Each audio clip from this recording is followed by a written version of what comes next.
Assalamualaikum. Waalaikumsalam, Ustaz. Kebaikan di balik pintu. Suatu sore, Ustadz Ayub melewati rumah kecil milik Nek Halimah yang hidup sendirian. Nek Halimah sedang duduk di teras dengan wajah yang tampak sedih, sambil memandangi kaleng berasnya yang sudah hampir kosong. Hati Ustadz Ayub merasa sedih melihat keadaan tetangganya.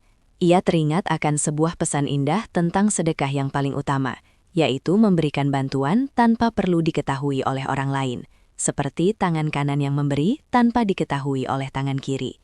Ustadz Ayub pun mulai merencanakan sesuatu yang spesial. Saat malam tiba dan seluruh desa sudah terlelap, Ustadz Ayub bersiap-siap. Di dalam rumahnya, ia membungkus berbagai bahan makanan seperti beras, telur, dan minyak ke dalam sebuah tas kain yang kuat. Ia bergerak dengan sangat pelan agar tidak menimbulkan suara berisik. Dengan langkah perlahan, Ustadz Ayub berjalan menuju rumah Nek Halimah.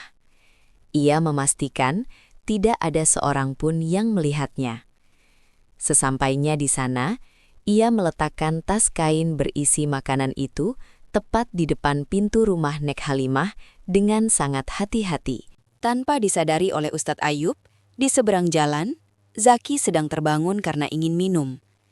Dari balik jendela kamarnya, Zaki melihat sebuah bayangan seseorang yang mengenakan peci putih sedang bergegas pergi meninggalkan sesuatu di depan pintu Nek Halimah.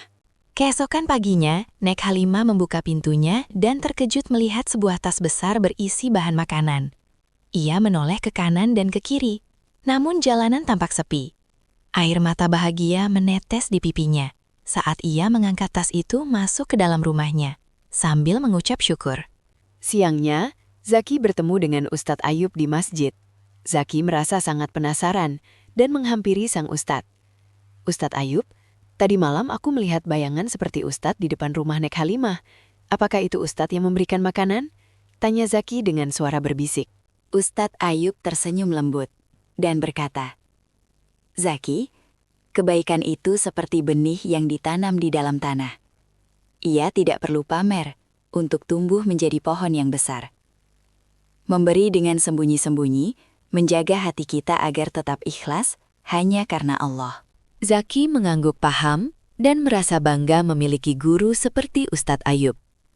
Sejak hari itu, Ustadz Ayub terus membantu tetangganya secara diam-diam.